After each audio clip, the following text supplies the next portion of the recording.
부부가 함께 기초연금을 받고 있다가 이혼하면 연금이 어떻게 되는 걸까요? 재신청을 해야 하는 건지 아니면 자동으로 바뀌는 건지. 그런데 여기서 진짜 중요한 건 따로 있습니다. 이혼 후 부부 기준에서 단독 기준으로 바뀌면서 어떤 분은 연금이 오히려 올라가고 어떤 분은 아예 끊기거든요.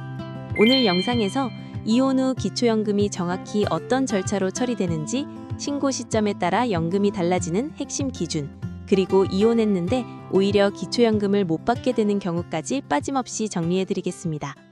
안녕하세요. 소소하지만 담백한 복지 이야기를 전해드리는 소담이입니다. 먼저 가장 궁금하신 부분부터 바로 짚겠습니다. 부부가 둘 다 기초연금을 받고 있는 상태에서 이혼하면 재신청을 필요한 걸까요? 결론부터 말씀드리면 재신청은 아닙니다.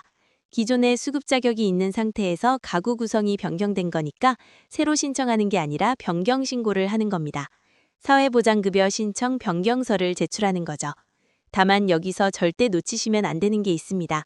이혼 숙려 기간 중에는 신고할 수 없습니다.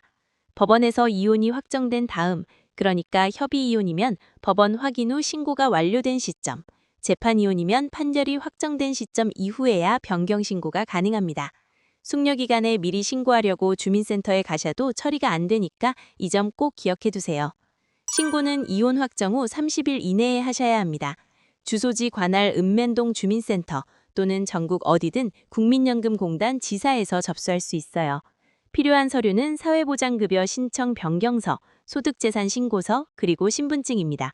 본인이 직접 가기 어려우면 배우자가 대리 신고할 수 있는데 이혼한 상태니까 배우자 간주가 안 되잖아요.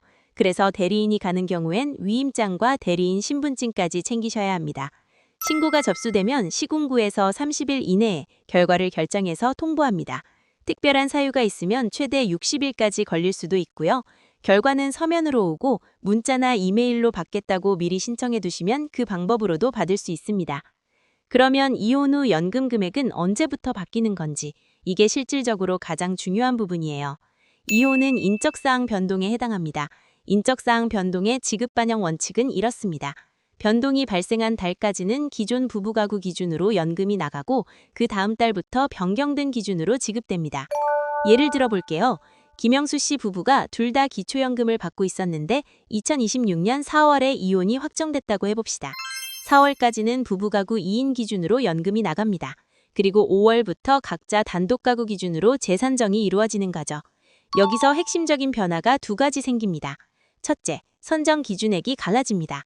부부가구 선정 기준액은 395만 2천 원인데 단독가구는 247만 원이에요. 기준액 자체가 낮아지죠. 둘째, 부부 감액이 사라집니다.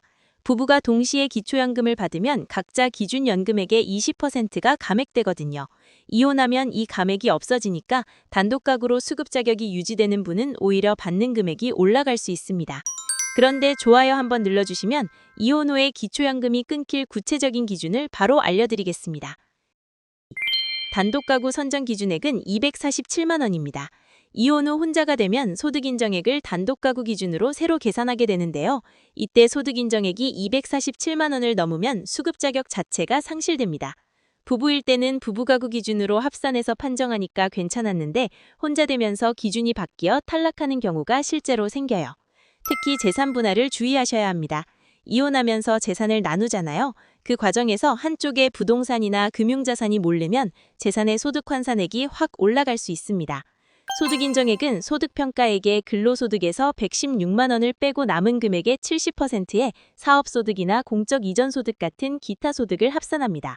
재산의 소득 환산액은 일반 재산에서 기본 재산액을 빼고 금융재산에서 2천만 원을 빼고 거기서 부채를 차감한 다음 연 4%의 환산율을 적용해서 월 단위로 나눈 값이에요.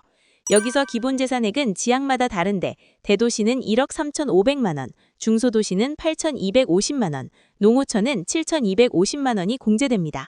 그러니까 이혼 후 수급이 유지될지 아닐지는 재산 분할 결과와 거주 지역에 따라 완전히 달라질 수 있다는 겁니다. 같은 재산을 받아도 대도시에 사시면 기본 재산의 공제가 크니까 유리하고 농어촌에 사시면 상대적으로 불리해지는 구조예요.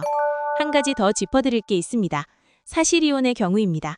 법적 이혼이 아니라 사실상 별거 상태로 사실이혼 관계에 있는 경우에는 행복이임 시스템에서 공적 자료로 자동 확인이 안 됩니다. 그래서 반드시 본인이 직접 신고를 해야 해요. 사실이혼은 신고한 달을 변동사항이 발생한 달로 봅니다. 신고한 달까지 부부 2인 기준으로 연금이 나가고 그 다음 달부터 단독가구로 전환돼요. 이게 무슨 차이냐면 법적 이혼은 이혼 확정일이 변동 발생일이 되는데 사실이혼은 신고일이 변동 발생일이 된다는 겁니다. 사실이혼 상태인데 신고를 안 하고 계속 부부 기준으로 연금을 받으면 나중에 확인조사에 걸릴 수 있어요. 사실혼이나 사실이혼 관계에 있는 수급자는 중점 관리 대상으로 분류되거든요. 부정수급으로 판정되면 환수는 물론이고 과태료까지 나올 수 있으니 상황이 바뀌셨으면 빨리 신고하시는 게 맞습니다. 정리해드리겠습니다. 부부가구에서 이혼하면 재신청이 아니라 변경신고입니다. 이혼 확정 후 30일 이내에 주민센터나 국민연금공단에 신고하시면 됩니다. 부부가구 기준에서 단독가구 기준으로 바뀌면서 소득재산 재조사가 이루어지고 단독가구 선정기준액 247만 원 이하면 수급이 유지됩니다. 부부 감액이 사라지니까 금액이 오를 수 있지만 재산 분할 결과에 따라 오히려 탈락할 수도 있으니 꼭 미리 확인하세요. 이혼이라는 게 쉬운 결정이 아닌 만큼 기초연금까지 영향받으면 더 막막하실 수 있습니다. 오늘 영상이 조금이라도 판단에 도움이 되셨으면 좋겠습니다. 주변에 비슷한 상황에 계신 분이 있으시면 한번 공유해주세요. 구독해두시면 이런 복지 정보 놓치지 않으실 수 있습니다. 소담이었습니다.